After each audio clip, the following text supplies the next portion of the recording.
54. Celos indiscretos.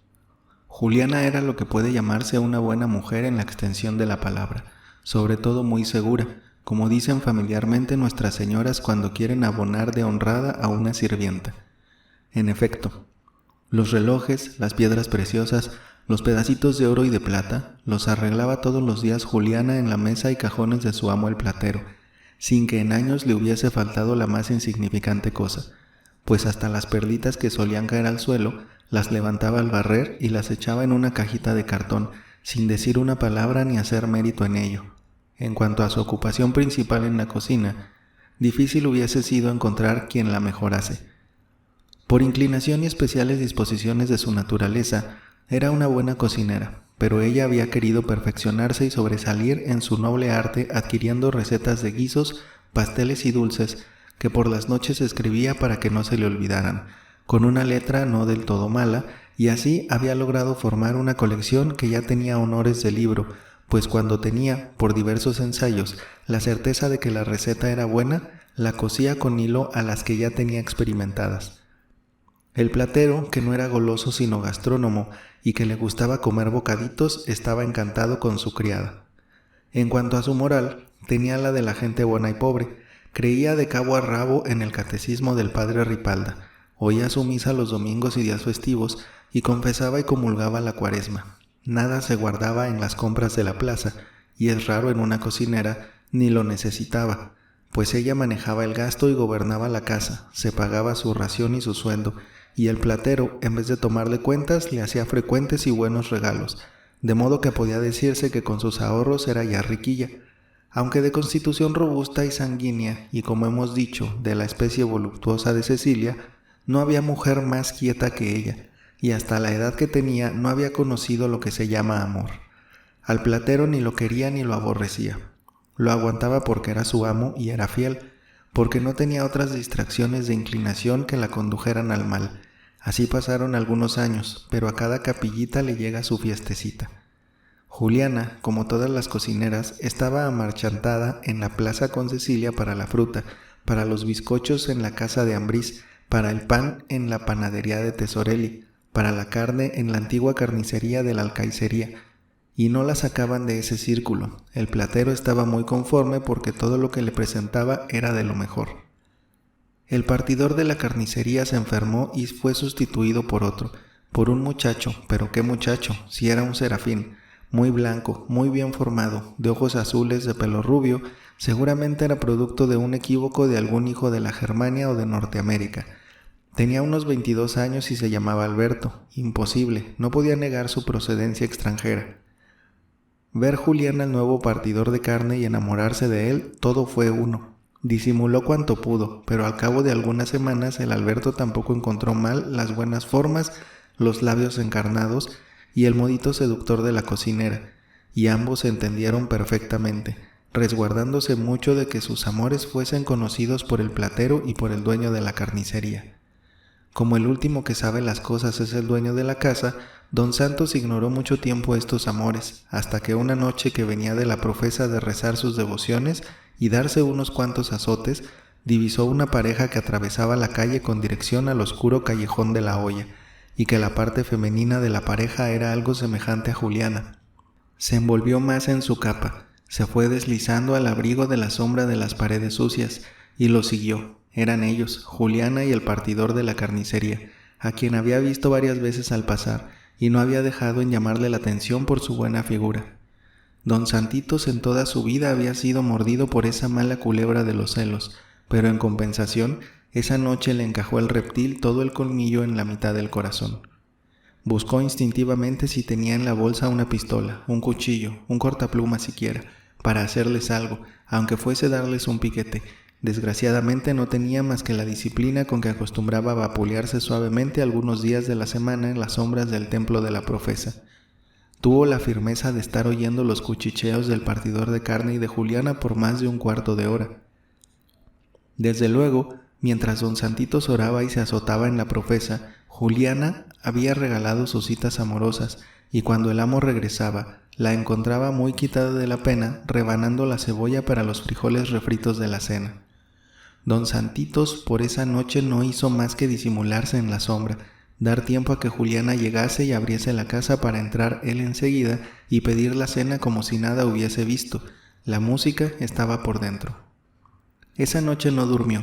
Reconoció que por primera vez en su vida y ya muy adelantado en años, estaba no solo enamorado, sino profundamente apasionado de su cocinera. ¿Había amado a la Moreliana?, se preguntaba él mismo. No, de ninguna manera.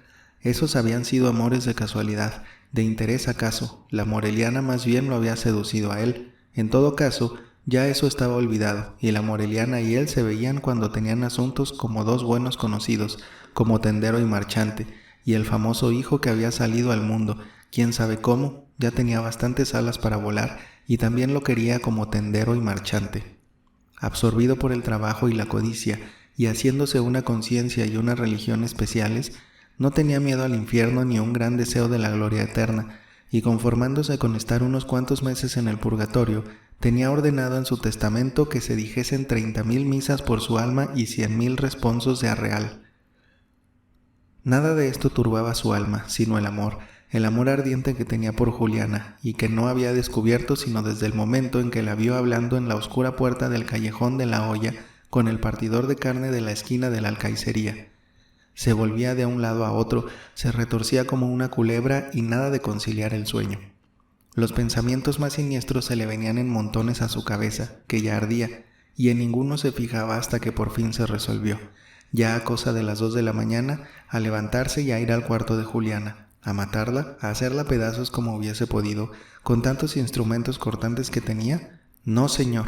Iba resuelto a pedirle perdón por haberle espiado, a echársele de rodillas, a llorarle como un chiquillo, a pedirle por favor que no comprase la carne en la esquina y que no volviese ni a saludar al partidor.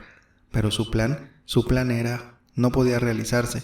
El cuarto de Juliana estaba cerrado con llave y aldaba. Tocó primero suavemente, después recio, después más recio, lo mismo. Oía los ronquidos acompasados que denotaban que Juliana dormía tranquilamente boca arriba, y sobre todo que no le quería abrir, y tuvo que regresar a sus piezas descalzo, encorvado, tendiéndose en los calzoncillos blancos y con la desesperación en el alma, escenas singulares que cubren los techos de las casas.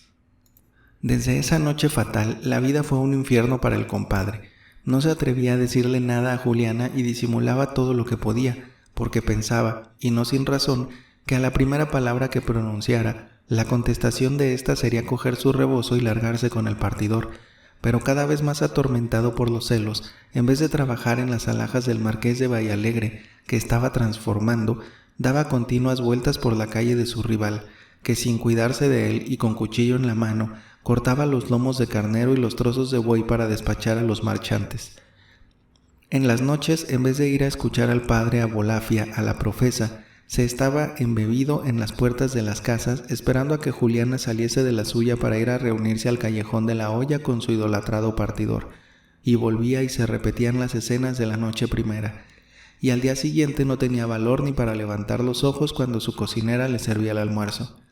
Una noche, y ya iban muchas de este espionaje, se pudo colocar el platero en la puerta siguiente a la en que se ocultaban los amantes, y lo que pudo oír de amores, de promesas, de cariños y de esperanzas, porque los dos se amaban, no es para escrito. Pero lo que coronó el amoroso coloquio fue una cascada de besos dulces y sonoros, que fueron a repercutir en el lacerado corazón de don Santitos. Dejó, no obstante, que los amantes se separasen y esperó el tiempo necesario como las otras noches para que Juliana llegara a la casa. Agarrándose de las paredes, se dirigió él a ella, no cenó, y cayó en cama agobiado, debilitado, martirizado, hecho 1000 pedazos del dolor y de la impresión que le había causado el contacto del choque de aquellas dos bocas frescas y juveniles. Al día siguiente, a la hora del almuerzo, el platero escupía verde, su estómago estaba lleno de bilis y no pudo ver con calma, no solo la serenidad, sino la cara contenta de Juliana, que parecía como rejuvenecida, como acabada de bañar, como si le hubiesen quitado 10 años de encima, vaya, como en los días en que el platero la había tomado a su servicio. «Parece que estás muy contenta», le dijo el platero escupiendo en el plato una papa que desde luego le pareció o no nacida o muy dura. «Como todos los días», contestó Juliana con indiferencia. «Cada vez haces el almuerzo peor», le dijo el platero mirándola por primera vez con cólera. Lo mismo que todos los días, contestó Juliana devolviéndole su mirada. Estaba ya resuelta a separarse, y ella y el partidor de carne habían encontrado colocación en una casa grande, con la condición de que antes se casaran, y estaban resueltos a casarse. Esta fue la conversación que no pudo oír el platero, no enterándose sino del final, que terminó con frases entrecortadas y la abundante cascada de besos. ¿Sabes que de pocos días acá te encuentro muy cambiada, Juliana?, volvió a insistir el platero, escupiendo otra papa que en efecto estaba podrida. Estoy lo mismo que siempre, les respondió con la misma indiferencia. Y si el señor no está contento, no tiene más que buscar otra.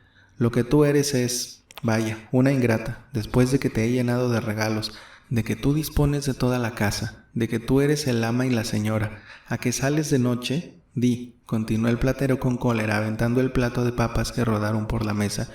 Yo no salgo de noche. Sí sales, yo te he visto, yo te he espiado, con tu novio, con ese perdido de la carnicería, al callejón de la olla, ¿no es verdad?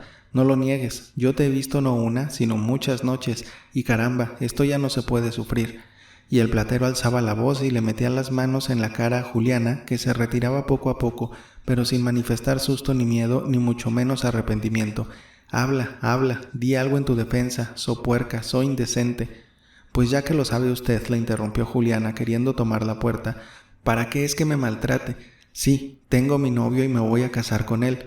No es un perdido, sino un muchacho honrado, que tiene así de casas, y hacía la seña con los dedos, donde lo recibirán de criado, y con eso y mi trabajo tengo bastante para mantenerme.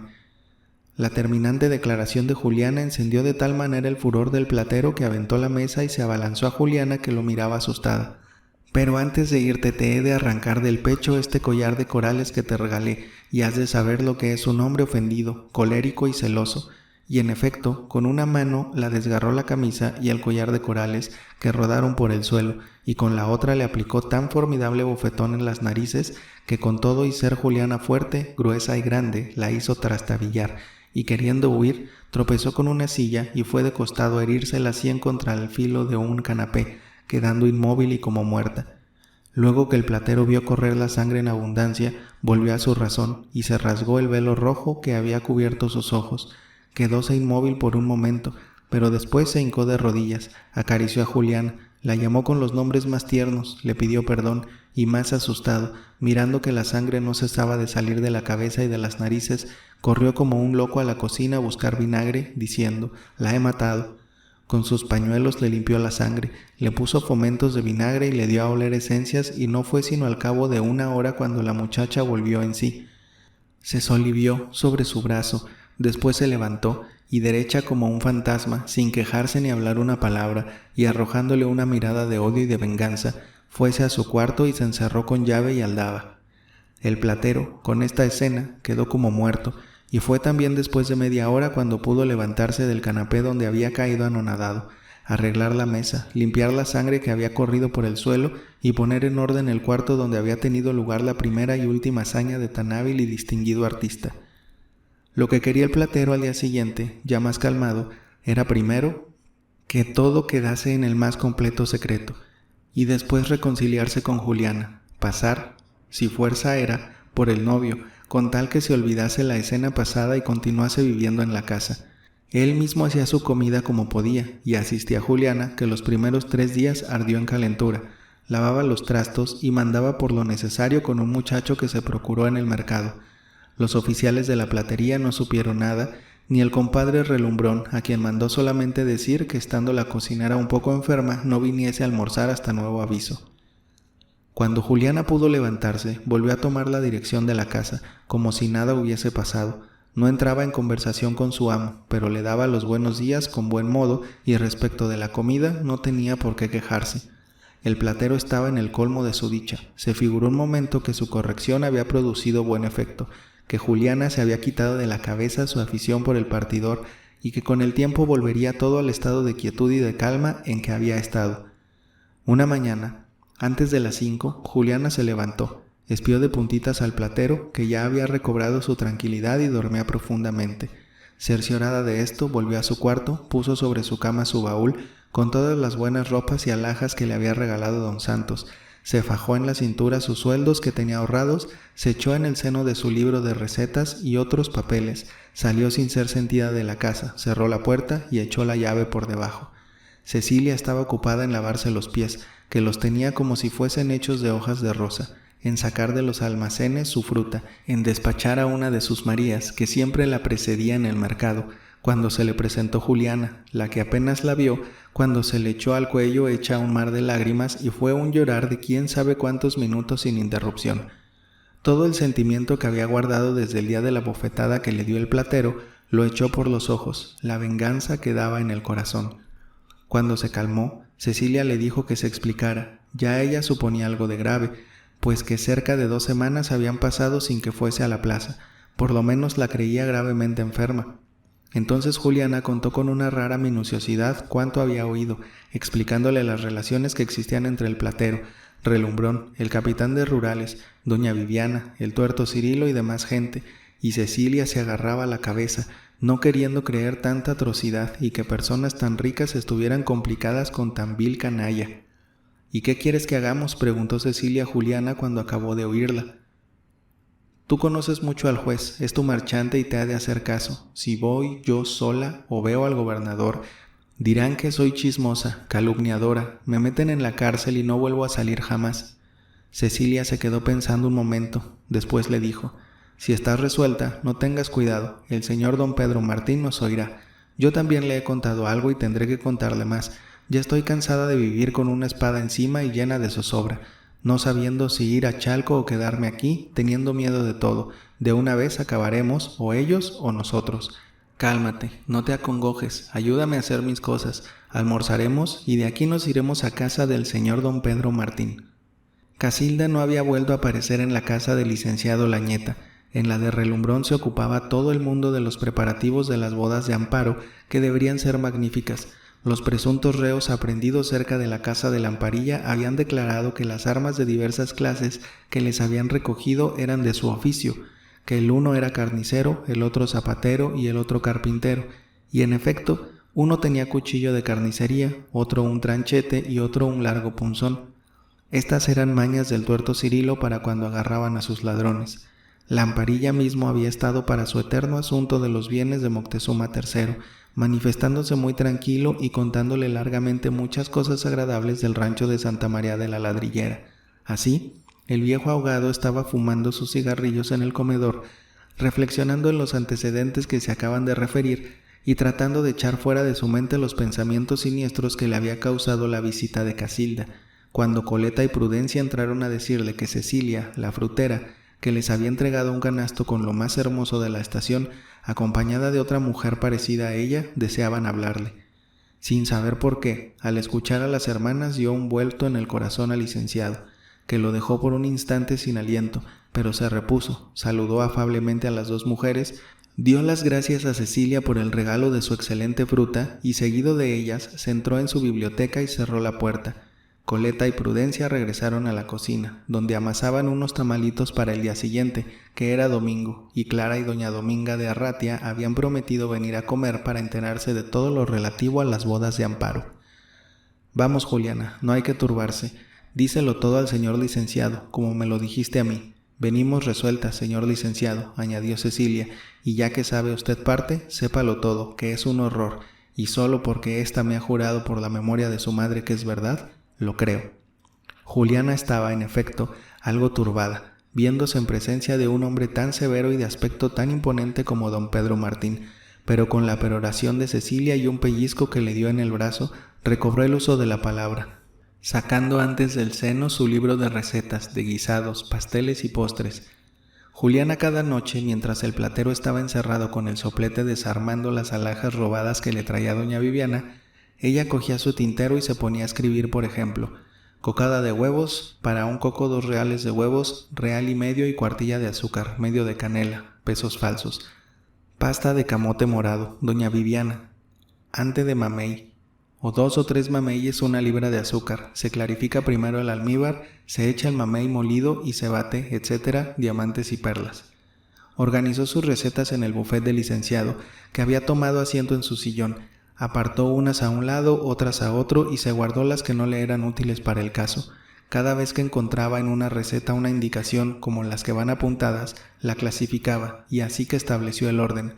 Comenzó a hablar con tanta precisión, con tanta claridad, que transmitió, casi sin faltar una coma, todas las conversaciones entre el relumbrón y su compadre el platero, y como si hubiese rasgado un velo oscuro, el juez tuvo delante de sí un teatro de maldades increíbles e inauditas de las que no han podido contarse más que una pequeña parte en esta verídica historia, porque parecerían increíbles y por no hacerla demasiado naturalista. Don Pedro Martín, con la cabeza apoyada en sus 2 manos, escuchaba con profunda atención y de vez en cuando exclamaba: ¡qué horrores, qué abominaciones! Semejantes gentes mezcladas con la canalla y peores que ella. La confesión de Juliana terminó. Cecilia siguió, diciendo lo que sabía y lo que maliciaba. ¿Están ustedes dispuestas a declarar ante el tribunal lo que aquí acaban de referir? Resueltas a todo, señor licenciado, respondieron a una voz las 2 mujeres. Bien, hijas mías, les respondió con una aparente calma. Vayan con Dios, no tengan cuidado, a nadie se castiga por decir la verdad.